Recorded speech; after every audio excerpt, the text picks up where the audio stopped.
Welcome to today's episode of CLCI Live, brought to you by the award-winning and ICF-accredited school, Certified Life Coach Institute. Sit back, relax, and enjoy today's episode.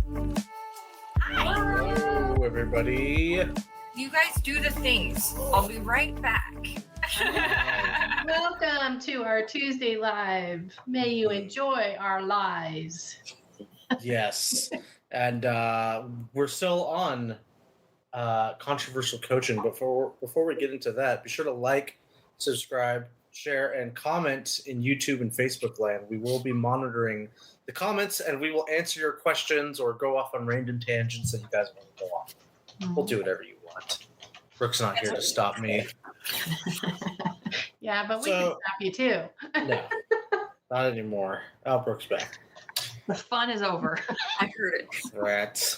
So last week we talked about controversial topic when clients who cry wolf formed lying. Now we're going to turn the seat over to the coach. When is it okay for us to lie as coaches? Maybe. Is it ever okay to lie? Well, Anthony, you do it almost every week. I do. Yeah. I lie constantly. True. I lie, I deceive, I omit information that will benefit me. I do it constantly. I can't tell what's true anymore. But in a general sense, let's take coaching out of the mix right now. Is it ever okay to lie? From a moral perspective. Yes. Yes. And that, saying the yes, everyone think about what that possibility could be versus, I'm just going to tell a big fat lie. What are those possibilities? I can say that growing up in a house full of girls, it was to my benefit to lie sometimes, especially when they want to ask what their outfit looks like or something like that. And No, you don't. I wouldn't say, hold up. I wouldn't say that, I in my mind. Yeah, sure. We're going to yell at you. You know that. We're going to yell at you for your sisters I because wouldn't you say have an that abundance of them.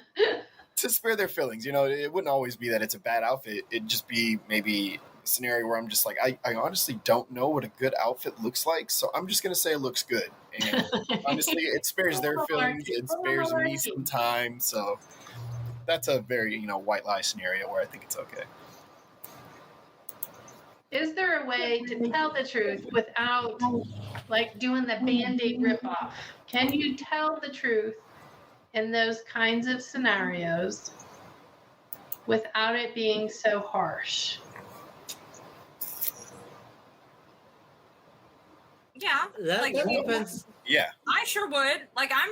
This might be my problem. It's my filter breaks sometimes, and I have to be. Mind you, I try to deliver it in a nice way, but maybe the shorts aren't working with the whole getup, or something like that, or there's just something off. I don't know what it is. Maybe this, that, or the other thing. But I would go to, that outfit, blah, blah, blah, blah, blah. That one is really stunning on you. I'm not sure what I like about that one. And this one doesn't do the same justice to you. I would just say, your Makes you look fat. Fat in that. I can see your cellulite. I can see your cellulite. You're lying. You look way better on that skinny chick. I wish I had you guys when I was growing up. Every horrible thing that could possibly be said. Well, is omitting information lying? A lie of omission. Well, even if you're telling the truth, like you're saying with this outfit sort of dilemma, you're omitting your true feelings or you're omitting pieces of information, and maybe you're not giving the whole picture on what you think that outfit is, or I guess for anything. So whose benefit would that be? If I just said, a white lie. You look like shit. Change that outfit. I would like it personally. The benefit of it'd be for the benefit of society at large, so that I don't have to subject other people to your fashion faux pas. Oh goodness.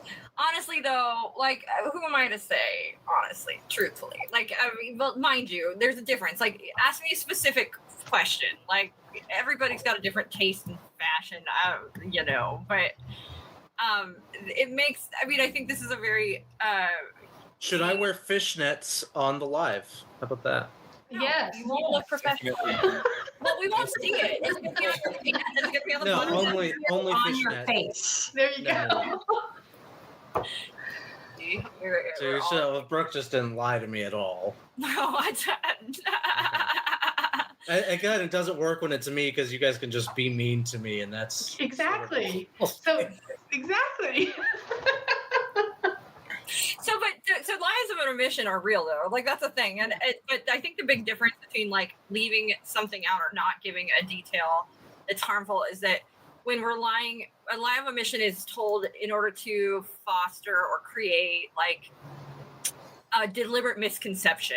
Like so that's something we leave it out in order for whoever we're speaking to someone to come to a false conclusion. come to a false Yeah. conclusion. Hmm. Yes, exactly.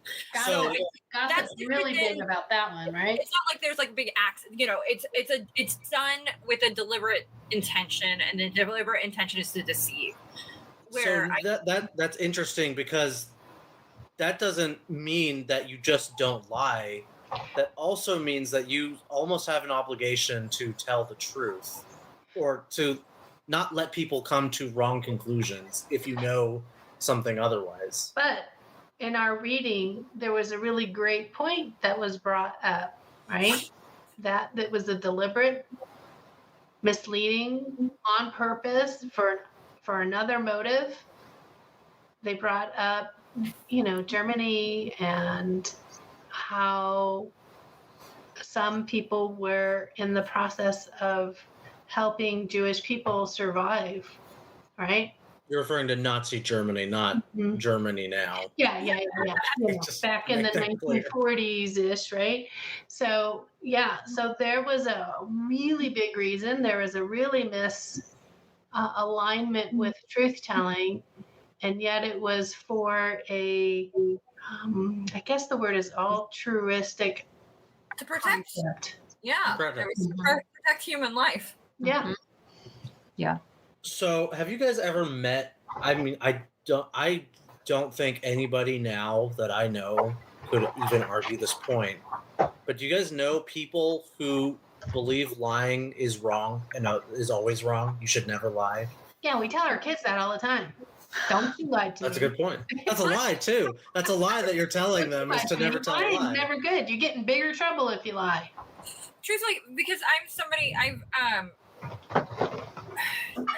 there were times in my life where I felt, because of my professional situation, because of things going on in my life, it was easier to lie. And this is when I was younger.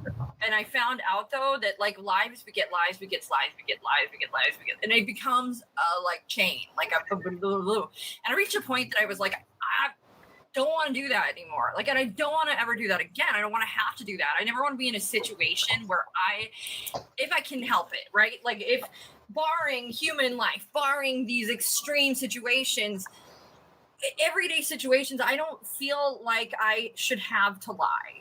And I don't want to be put in a situation where I have to lie. I don't like it. I feel uncomfortable. It's something in me that, because of having been on the receiving end of people who were manipulators and liars, and having been somebody who's told lies, I've reached a point where it's like, I don't want to do that anymore. Like I don't, and it became very important to me, and still is, that I am a truth teller, that but I don't think we have to tell it in ways that are harmful. I don't think, you know what I mean? There's a way to do it. And I think most people are going to not put you in a situation, I would hope, that you have to lie to them, or that you know what I mean? I feel like when you surround yourself by other people who are honest and real and got their S together, right? It alleviates a necessity for lying. I hope. So go Sometimes. I can think of a time when I would lie. Like if Anthony was like, "Hey, Jen, I want you to come watch me play this game. I'm in a gamer tournament," and I was like, I don't have time, or I have something to do. I wouldn't just flat out say I don't want to do that, like, because I wouldn't want to, so I would, though. I would be like, it's really not my thing. Like, I don't like to do that. You guys don't want to do what I should do my thing. I would just be, that's how I am. And I would just be like, because it is about me. It's like, I'm not making it about you and what you're doing. I'm saying it's just not something I really enjoy doing, I guess. This is also why I don't invite people to do things ever, because I don't want But I can think of a lot of situations, though, where we're talking about personal stuff, but it's different when we're in a coach's seat, right? Yeah. Oh, yes. There's a lot of things that are different when we're in a coach's seat. So when we're talking about interpersonal relationships, it's one thing, but when we're in a coach's seat, I think this question becomes more murky. Like, in what way do you mean in a coach's seat when we're part of I'm the coaching, yeah. how about, I was talking to ChatGPT. It is never okay to lie. Ooh, Keith, I wanted to go down that path a little bit because Okay. I don't know what your moral compass is, if this is something religious or something like a moral standard, but I was talking about people who believe it's never okay to lie.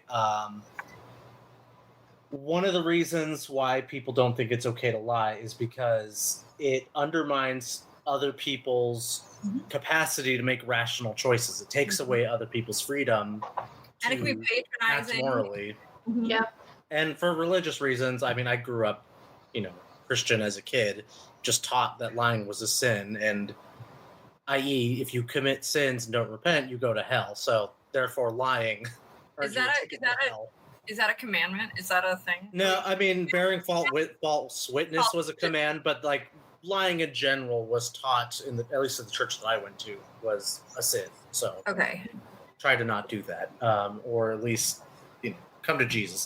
Things like that. A lot of religions have different views, and a lot of Christians have different views on it. But there's some people who say it's never okay to lie, and I respect. There's a whole philosophical. Yes, Immanuel Kant does not believe in lying. Anyways.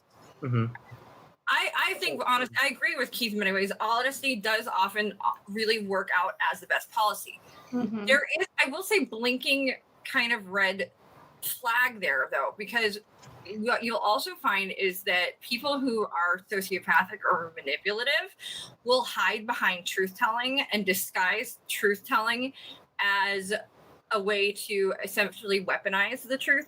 So we all follow specific social rules and standards. We're social beings, and so we were just sharing in a situation where we go, how do I look in this? Well, we're going to be honest, but we're going to be honest in a way that probably isn't hurtful, I would hope.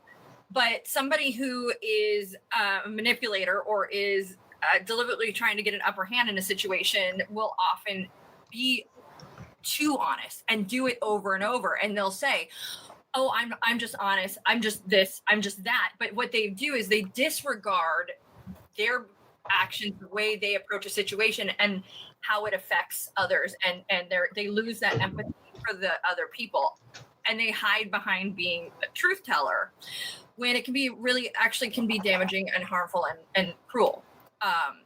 So it'd be like if I, how do I look in this? And they were like, your butt looks fat. I can see your cellulite, and you should really take it off and never put that on again. That is a cruel way of being honest. It can be done in a way to make me feel small. Right. And to do, well, I'm just being honest. I'm just an honest person, and they'll be very insulting and just call it honesty, but it's not always necessary. So it's a weird fine line to walk. Mm-hmm. And it's this weird space. So I agree. Being honest is always the best policy. It's simpler. It keeps things simple. You don't forget what happened when you just tell the truth. Right. To bring this into coaching, was able to come up with the help of ChatGPT with an interesting sort of dilemma that a coach might find himself if they're like a sponsor working in a organization, and they might have to lie or lie of omission. So imagine you're a life coach and one of your clients, John, is working towards a promotion at work. Over time, you've helped him develop better communication and leadership skills, or he's done it to himself. And he has recently told you with much excitement that he's applying for a significant promotion at his workplace. However, through a different client who works at the same organization but in a different department, you've become aware that the company is planning a major restructuring, and the department John is aiming to be promoted into might face serious cutbacks or even closure. This is a very delicate and controversial situation. On the one hand, divulging the information to John might save him from a potentially harmful situation. However, revealing this information to John would be a breach of the other client's confidentiality. Besides, the information is still technically rumor or even hearsay, and you could be spreading fear and misinformation if the restructuring does not happen. I know for a fact that the coach is not, I mean, he's bound by the contract that they're under if there's confidentiality not to say anything. I don't think that means that is that. Well, I think the core of this is your client is working, let's just make it even simpler. Your client is working towards a goal that you know yourself that he can't achieve. Let's just say that you know for certain. How can we know that? I'm just saying hypothetically. Maybe you were told this specifically by his boss or something else.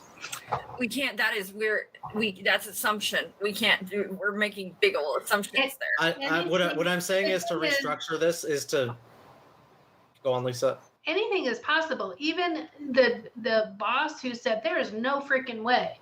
If that boss sees the change of whatever needs to change, that can open up for the possibilities. So I don't have a clue on what's possible. Let's say the boss has told you verbatim, just like, this is outside of like what's possible for me. Like, the company's restructuring. This department's not going to exist. We don't know what changed. So we couldn't. It's against everything in my coaching. And my skin is crawling because one, we cannot assume of any outcome. Right.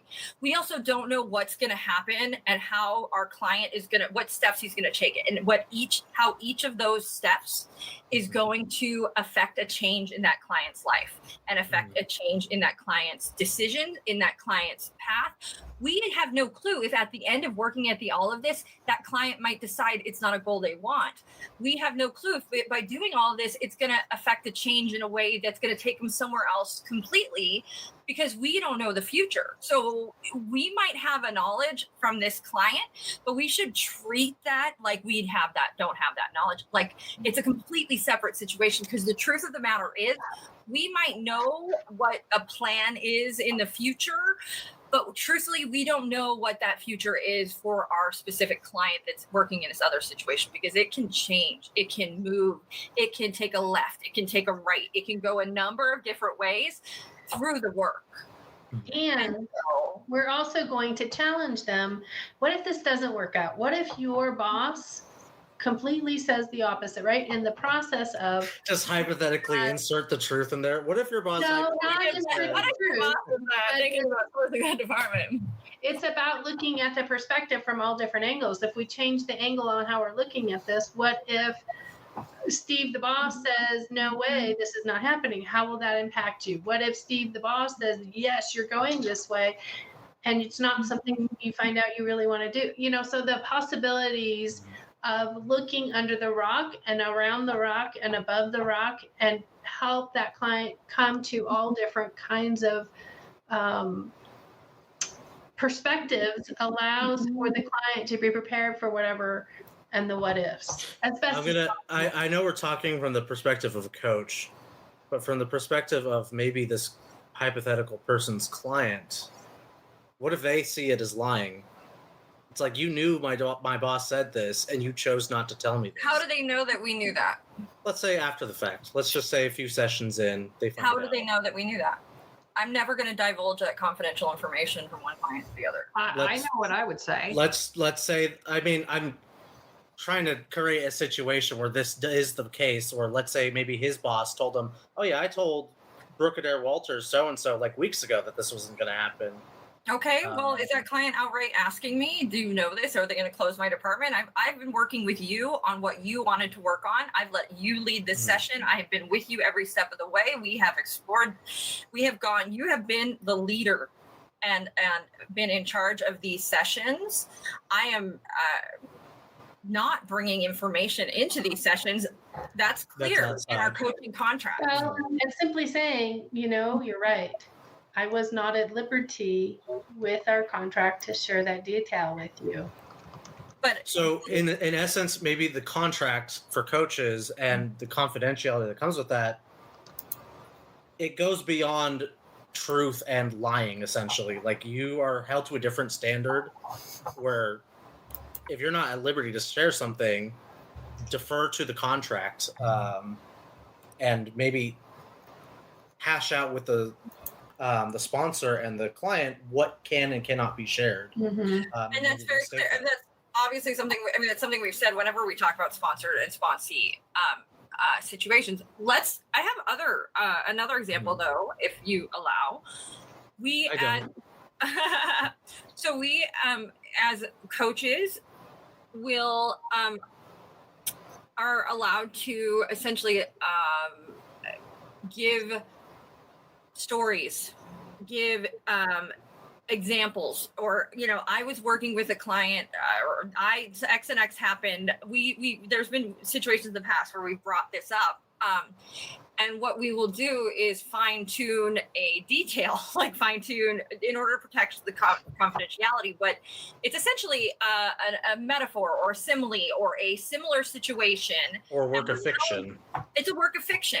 And we could say that a work of fiction, if we're not telling the whole story, right? We're telling a portion of that. And is that in fact lying? No. I don't think it is.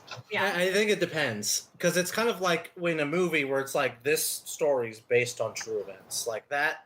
When they put that there, that like, okay, like there's going to be elements that aren't going to be the actual case, but there's good reasons for it, and I can maintain this sort of what is it called when you're maintaining like the fiction in your mind when you're watching a movie? I can't remember what it's called, but anyways, suspension of disbelief. Suspension of disbelief. You can maintain the suspension of disbelief. You can pretend it's true, but that elements have changed. It's probably lying if you don't say that, but you change the details anyways. So, like, if I said my client John Smith was working on a goal of his to stop cheating on his wife, it's lying. This is not the case, but people might raise an eyebrow and say, aren't you breaking this person's confidentiality? And then I have to explain, okay, I was changing things and making things up to protect it. So maybe if you do that, advertise that you're sort of stretching the truth beforehand, so people don't think that you're just, spreading rumors or lies.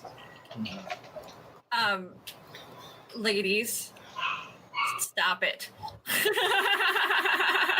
Come back into the discussion. I know. I was about to say something as well. We've lost you and we need your input.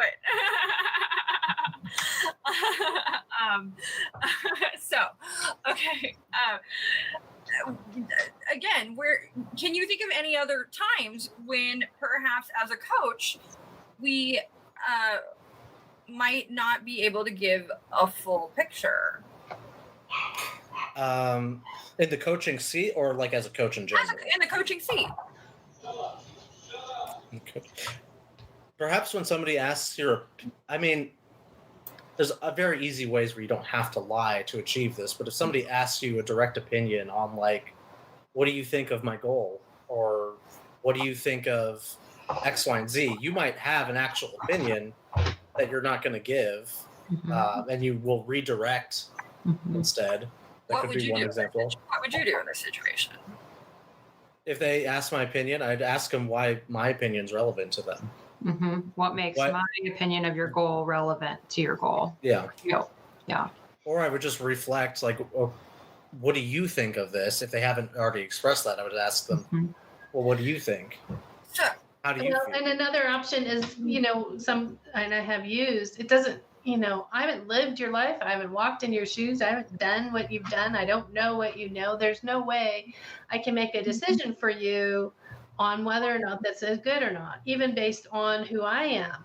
Let's talk about this. Let's discover what you think and where you want to go and what applies, et cetera, et cetera. I'm going to go down that exploratory highway to find out what their true attachment, because that's what we're looking to see, is what their attachment to, let's just call it a story, the story is, and see what they want to do about it, where they're flexible, and what other opportunities arise from that. Also, so there's a word that came up in this as we were sharing, and that word is validation. And one of the things we discuss when we share validation is that validation is not agreeing with. It is not saying it's right or wrong. It is not a number of things. It's essentially us listening and validating that what our client is feeling or doing, giving them a space where they can feel heard and seen. But there are moments when our not so coachy brains are setting off red alerts or setting off, these things are going off where, my client is going to run screaming off a cliff. And I am doing everything I can inside me to be curious about that, ask questions, and help them have that goal. One of the things we talk about is what is one of the shortest basketball players that ever existed, the pitcher that only had one arm, and how the whole way they're being told by people they can't do it for a number of reasons. And the bigger picture would say, this goal is not possible. And I know somewhere inside our coach brain, our human brain, we go, oh man, is this person going to be able to do this? Let's am I coaching this person to an impossible goal? Sort of like what Anthony had mentioned, we might have these alarms going off. And is it a lie? Are we lying to our clients when we don't bring those things up? We're trained to suppress. I wouldn't say suppress, because I have trained myself to not think from my perspective, but take what the client is saying. If for some reason my perspective comes up, I'm going to jot it down to get it outside of me so I don't have to ruminate about that. But I've practiced enough to where I have the capability of asking the client from their perspective on the things that they've shared. I'm trying to think of an example. At the moment it's escaping me, but I will see if I can come up with one where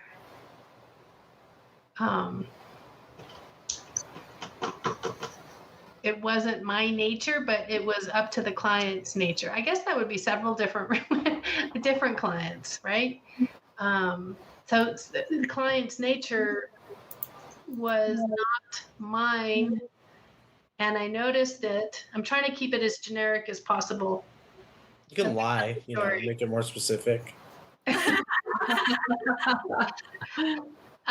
So I've just said now his nature was not my nature, and the relationship that they were working on, I recognized certain traits in the relationship that I saw the patterns. It's not the patterns that they wanted to talk about or were interested even opening up at this point. It was just the beginning of our coaching sessions. And so my first go-to was, ooh, I don't like that. So again, I already mentioned this was earlier in my career. As I mentioned, what I did, I was like, well, this is not what they're here for. This is not what they're sharing. It's none of my business. This is my judging what they're experiencing. And that's kind of what we're talking about. Is it a self-fulfilled lie? Or is it a space where I am recognizing that it's not my, I guess, stuff to bring up.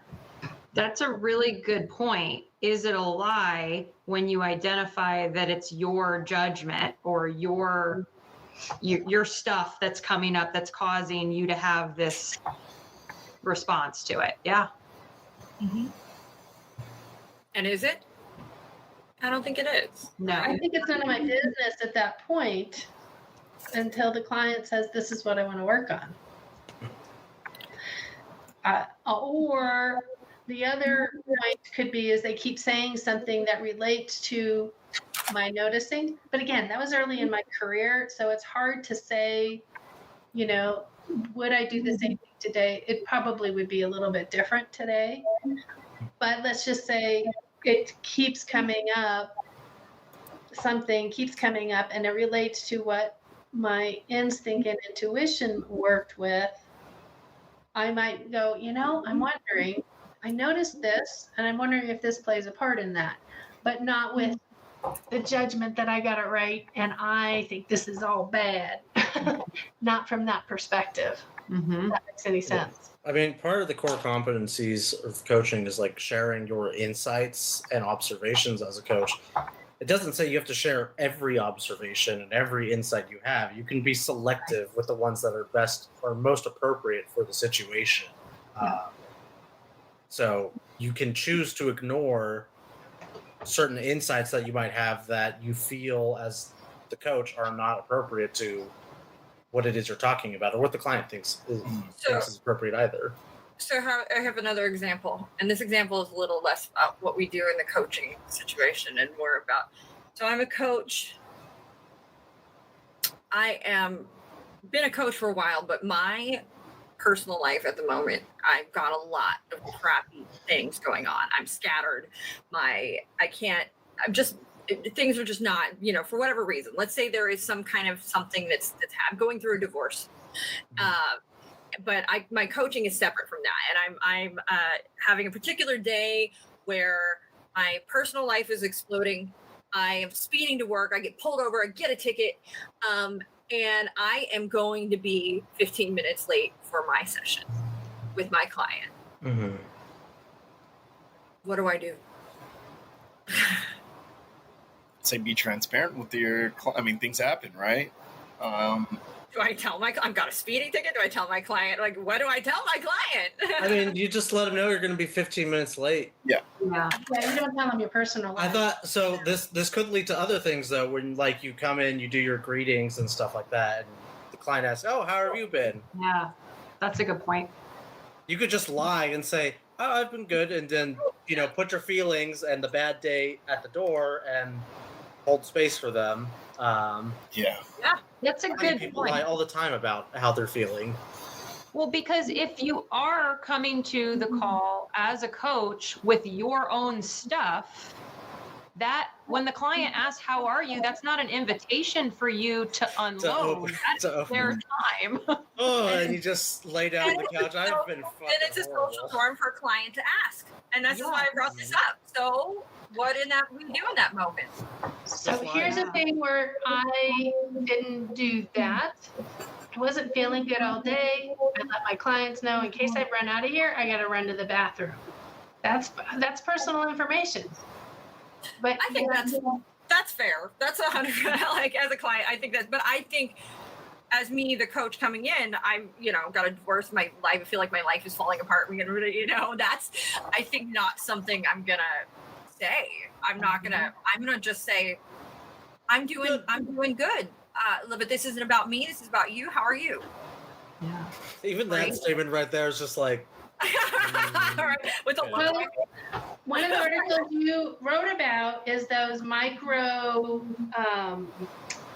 expressions, right? So micro expression, they might pick something up, and that might bring. and then feel like you're lying to them.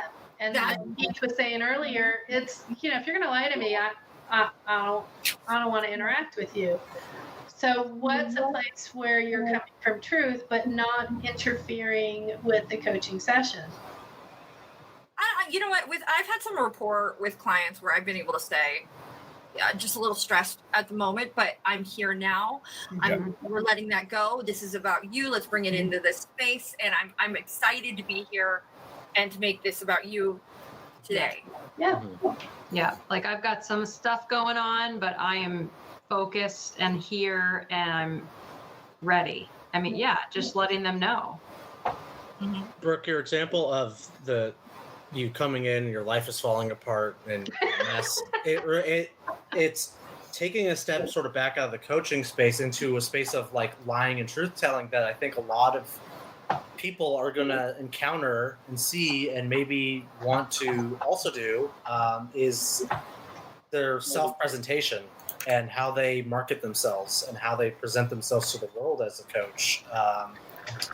So what about like presenting an image of success when I'm marketing myself? I am a successful, high-powered, earning coach. I have a lot of clients. I have a lot of success. People see great results with me, and none of that's true.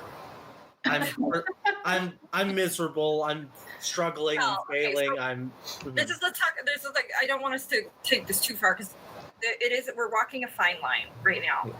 Because I think that there are absolutely people that come into this and they go, I'm not perfect. I don't know that unless I'm perfect, I don't know if I can coach other people. And I'm going to tell those people, you don't have to be perfect to coach other people. You can have things go on. I can be somebody that's successful together, and then we have blips. Things happen in life. It gets difficult. We have sticky times. We have hard times. That's true across the board. And it's not always peaches and kittens and puppies for everybody 24/7. So it would be unfair for us to hold ourselves to a standard that is not realistic to life. True. And it shouldn't keep you from coaching. It shouldn't keep you from doing that. It shouldn't keep you. But does that mean that you should lie, or is it beneficial to lie about that? Well, it can't. But it doesn't need to even infiltrate a session. That's the piece. No. I'm stepping out of the session into like sort of the marketing space. Just to marketing. No, I don't. I think see. we lying in our marketing. I don't feel. True, but I see a lot of people in this sort of self-help space. It doesn't have to be life coaches, but people who write self-help books, who are motivational speakers, things like that, coaches included, who promote this image of themselves as highly successful people. 8 figures salary, blah blah blah. Why? They don't even haven't done it themselves. Yeah, but my question is, why do they do that? And my suspicion is projecting an image of success. Are you going to let us talk, or are you just going to give us the answers? Sorry. No, okay. But I agree. You're projecting an image of success so that they can then hopefully get that in return. But the problem is we have also got a lot of BS detectors, don't we? Like going on. The problem, if you only project an image of success, you might only attract clients who want that very specific definition of success and expect you to be able to like spoon feed them on how to get there. And you're gonna have to come through quick,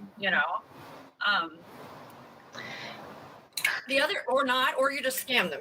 Which or there's a number, but there's there is a whole faction, and this is why sometimes like coaching gets a bad rap too, and that's that. I go in to be a coach to learn how to coach, and then I end up coaching other coaches on how to coach, and then so it feels like a pyramid scheme kind of thing, and it's not at all something we promote or subscribe to, and I think that it puts an icky taste in people's mouths because they're like, wait, did you get in this to help people, or did you just get in this so that you could look to the person you're right? And you know what I mean, and take this easy route out kind of thing, and it's like, if you do this, then take this, and then you'll get it, and then it becomes this pyramid scheme, and I'm opposed to that. And it's a lot of, I think, there's a lot of little misleading things that go on in that, and that is lying, right? That is them saying, well, I built a business, but I built it in a way that isn't 100% transparent. And that's not saying that like everybody, you have to like put your account information on the I internet. think what you're talking about is just a fine line of being your authentic self and presenting yourself authentically and being your higher self versus the lie. And Yeah, it's and that's- around that lie that doesn't sit well. And I think people see through it. I mean, at least and some may not, and they're going to attract that person. So to each their own. If you're going to go out there and lie, you're going to attract somebody, and it's probably going to do some. One of the things we listened to for this was there was a gentleman that subscribed to a service. It was called Angel Something, and they were lonely men who received letters from fictional women. But those letters did a great deal of good in these men's lives, right? They were being told a lie. And some of them to the degree that even when it came out as a lie, they still wanted to be lied to. They missed it. They were lonely because it fulfilled a need for that person. And so you're going to put yourself out there, and we might say we don't have that need. Our need is filled. But even that liar, and this might be controversial as I say this, but I believe it to be true, is going to attract a client that needs something from them, most likely. And they're going to probably get something unless that person's really scamming them hardcore. If you're offering a service, at some point that service has to be offered, right? And you're going to attract like people attract like clients. I still think if you are, let's just say the authentic versus the inauthentic, if you're that authentic self, I think even with a person who, and I had self-professed liars come into my coaching, but they didn't tell me that till they found the acceptance of what coaching provided them. So I think authentic nature of who we here are, outweighs the inauthentic possibility, if that makes sense. And I also think too that again, I just want to say, like, we don't have to be perfect, right? And we also don't have to share our whole selves with our client. Like, we don't really share really anything. Right? Like, we should, that's a boundary thing. And I can see how somebody who feels the need to be, honest and open about everything. You have to learn, though, to set boundaries. Okay, I'm open and honest, but certain people only get full access to certain parts of my life, right? Like, I'm not going to take my clients with me to the bathroom. Lisa might tell us that she actually has to run, right? But we're not going to go in there with her, and we shouldn't, because there's a boundary. That's something that, I mean, it's part of actually your job as a life coach is to omit certain things, because if you get into that interpersonal relationship with a client, it can create friction in your sessions. It's something that, I know in class we tell all of our students that if you do have a coach-client relationship, you shouldn't be having an interpersonal relationship outside of these sessions. It creates problems for that session. There are things that you guys now know about each other that really make it difficult for your job as a coach, and can make it difficult for your client to share their experiences with you. Agreed. We have to. I think that painting a big black and white, and this is where we come back to, is we can't paint with black and white brushes when the world is full of color. And there's going to be different shades and different situations. And I don't think it's always 100%. We don't have to. I mean, there's a nuance there, right? And it might be for my own personal boundary. I might not be comfortable saying, like Lisa is, I'm not feeling well, I might have to run to the restroom, right? So I might say it a different way, right? I might paint it with a little bit of a different brush, and it doesn't mean that I'm lying. It means that I'm setting a boundary for myself, and that I'm also doing it in a way that allows for this to remain a professional relationship for this to, and without having to delve into a bunch of details that really aren't relevant in this space. If that makes sense. Yeah, and sometimes I almost wonder, is it right to even consider certain things a lie when it's just maybe saying something a little more delicately or gently, softening our language rather than that immediate type of, first thought that comes up, the softening of that, is that a lie? I don't think it is. I think it's a critical social construct, and I think that most people who are sociologists and who are exist in a culture that wants people to get along without a great deal of friction would tell you that is probably the better thing to do than to just be bluntly honest, right, 24/7. And that if you are bluntly honest 24/7, there might be a problem there because you're lacking empathy. You're lacking empathy. Yeah, the bluntness to it, who does that serve? And that's my question. I'm not going to sugarcoat this. I'm just going to give it to you like it is. And I think I think you guys know me as someone who does share with you and does tell you basically what it is. But I think, and maybe it's my mistake, but I think I'm not blunt. I think I give you what's going on, but I also take in consideration how I'm sharing with you. Yeah, agree. And it's something I've so in when I teach Pilates, I've had to train myself too. And I think even as facilitators, they would agree. I have learned if somebody begins a presentation with, I didn't prepare as well for this as I planned, and I'm sorry, we have created an impression for everybody, right? So when I'm teaching something and I go, oh, I left that move out, I should have done that. I didn't have to say that. I did not, and the client would have known had I not, right? And you guys never would have known had I not. Yes. And sometimes it's better to just keep those things inside, rather than set that stage. This morning I ran out the door because we had a little bit of a scramble, and I got there and I was like, I forgot to brush my teeth, and I said it in front of clients and everything, and the owner of the studio looked at me and was like, you did not have to tell us that. And I was like, my filter is broken, I'm sorry.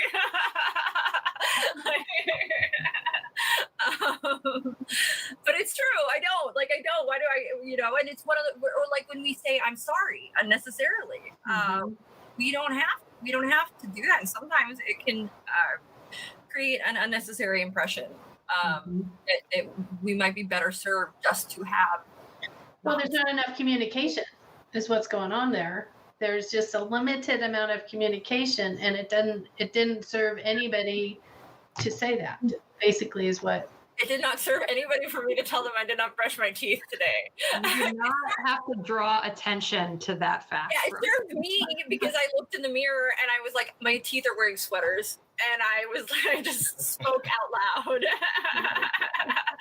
I was like, well, I'd rather just it's one of those things, like if you fall in your butt, you'd rather make fun of yourself first before anybody notices. And I think that's what my brain does, is like, I would rather self-deprecate before anybody gets the chance to notice or say something or think something. And I think guys, they're just sitting there looking at us like, mechanism. Like my cat is biting my finger. I've never heard that one before. My teeth are wearing sweaters. That's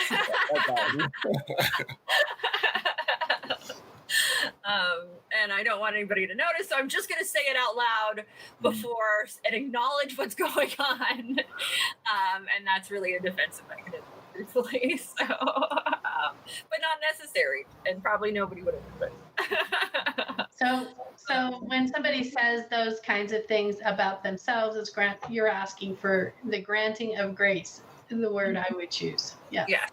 Yes. So if, as a coach, you show up to your coaching call disheveled and just not put together at all, should you just coach, or should you say, I didn't have a chance, I was running late? I think I mean, what do you guys think? I think they don't care. If you're a good coach, they're coming in don't in care, for their coaching, not how you're. And that's making it about, I mean, it makes it about me, right? It doesn't. Yeah. My insecurity, I'm insecure right now. So I'm going to, and I might, there's part of me that goes, I might still say something. Yeah, I look like a crazy woman, but let's do it. Like, right? If you're going into an office space where they're, lawyered up in the sense of suit and ties and dressed to the nines, and you came in that way, I had a lawyer client once that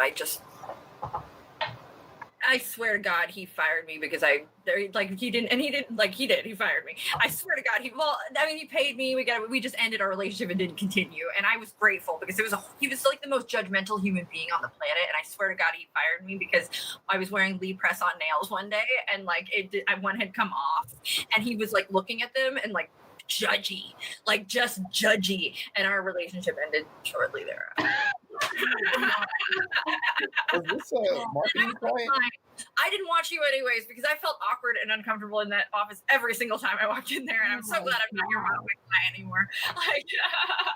Look, this was a marketing client, right? It was a marketing client. Wow, and he was concerned. That's crazy. Oh yeah, it was like he's in the top of this building here, and like it's just like he's wearing like the 3-piece suit my wife spent $20,000 on these 2 chairs, and like that, just like human being, it was, and so I'm glad he's not. Yeah. I hated it. I hated walking in there. I just hated everything about it because I just felt not good enough. Not even that though. I still was confident, kept my head up, but he was just like an icky human being, and the kind of law he practiced was icky too, and so like everything about it made my skin crawl. It was all like. Yeah. Bringing this back to our topic, what do we feel like is a continuation of when is it okay to lie? And that, yeah. By the way, I was lying by, happily working for him because I did not like it. But at the time, honestly, if I'm going to be 100%, this was at the time I was just starting a marketing business. I was taking any client I could get, and I was willing to tolerate that and keep my mouth shut because I wanted to pay my rent and I wanted to get there was a while I was scraping by, just starting, and I needed that money. So I was willing to tolerate. I wasn't allowed to be picky about clients then. Mm-hmm. So I was grateful when it was over and I had another client lined up and everything. But at the time I needed to be there. That for me, I needed for the success of my business to be there. And I lied about, essentially my comfort working there. So, Brooke, what would you have done if you didn't need him as a client during that time? What would you have done different? I just wouldn't have accepted him as a client. I would have said, thank you, I'm not accepting clients right now, 100%. And even if I had gotten to that point, there's been other situations where I have let clients go. There's several marketing clients have I let go. Anthony and Jerome can attest to this. I'm good with letting people go when it's time to let them go. And there's also been times where I have charged, and I'm going to just be blunt here, an asshole tax, where I knew that this client was difficult. And so they are going to get charged $150 more per session than somebody else. They're going to get charged X amount more because for me to tolerate the things I need to tolerate, I need to be paid more money. and it's surprising that they're willing to put up with it. Like they're surprised, they know I'm charging more than, but there have been times where I was shocked that they were like, okay, I'll pay more. I'm going to pay more. And, and I would raise the fees and they'd be willing to pay more. And at the time that was enough for me. like, okay, I'm going to charge you more because you're hard to deal with, but that's what I need to do to get through this. So, but those days are gone, thank goodness. But that's true even today though. My time is very valuable now. And so if I am in a situation where I'm going to accept a client for something, I'm probably going to charge more than I need to get by right? I'm going to charge a large sum of money because my time is very valuable and precious, and my free time is even more valuable and precious. So if I'm going to add stuff to that, I'm going to really value my time as probably higher than what I need just to get ends to meet. It's a value that means more than that. And that to a client, that might feel like a dishonest thing. Like, you should only charge as much as you need to get by, but that's not how I operate any longer. So, I want to know what Anthony is thinking. Oh, well, we're at time right now. So, I mean, final thoughts, everyone? Yeah, final thoughts. We're at our time, aren't we? Is it okay to lie as a coach? I would say no. Let's answer our question. When is it okay to lie as a coach? I'd say we have to uphold a contract, but it is never okay to lie to our clients ever. I would say that there have in life experiences of horrific things that have happened, that lies need to happen in order to support someone's existence. I do not think that's a normal daily activity to subscribe to. I would say don't get honesty or dishonesty and boundaries confused. Yeah, that's another one. Yeah. So know what your boundaries are, set clear boundaries with your clients. You have to adhere to those boundaries and know what they are as best you can before you even go into that room. And in doing so, you should be able to maintain an honest relationship. I think that we might start to feel the need to lie when our boundaries are being pushed, or things of that nature. But in a perfect world, we shouldn't have to lie. But if there is a white little lie that comes out, don't beat yourself up for it for life, or right? That's dangerous to say, but why weren't you here? Maybe I don't want to say I got a speeding ticket. Maybe I just say I got held up. And here I am now, and that's what's important. And that's what I mean. Really, truthfully, I put it to that way. I'm here now. That's what's important. But it's not about me. This is about you. I'm here now. So it's none of your business. Thank you.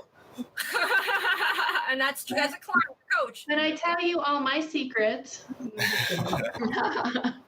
Right? But that's when we start to get into those client. There are times, but what would you do? Tell me. Well, what are you doing? Why don't you share? I want to know more about you. Blah blah blah. But I think that's why establishing our boundaries up front is important. I have rigid boundaries. This isn't about me. I might have some flexible boundaries, be willing to chat with you a little bit, tell you, and that's going to be different from coach to coach. So so from coach to coach, I don't even think I can answer that question. Is it okay to lie? Because I can only speak for me. I can't speak for anybody else. And for me, sometimes, it is okay to lie. And for me, sometimes it's not okay to lie. And I will reflect on that, and I will learn and grow from that. But that's all. I can't speak for any other coach but myself. Yeah, I love that, Jen. Brooke, you mentioned in a perfect world, nobody would lie.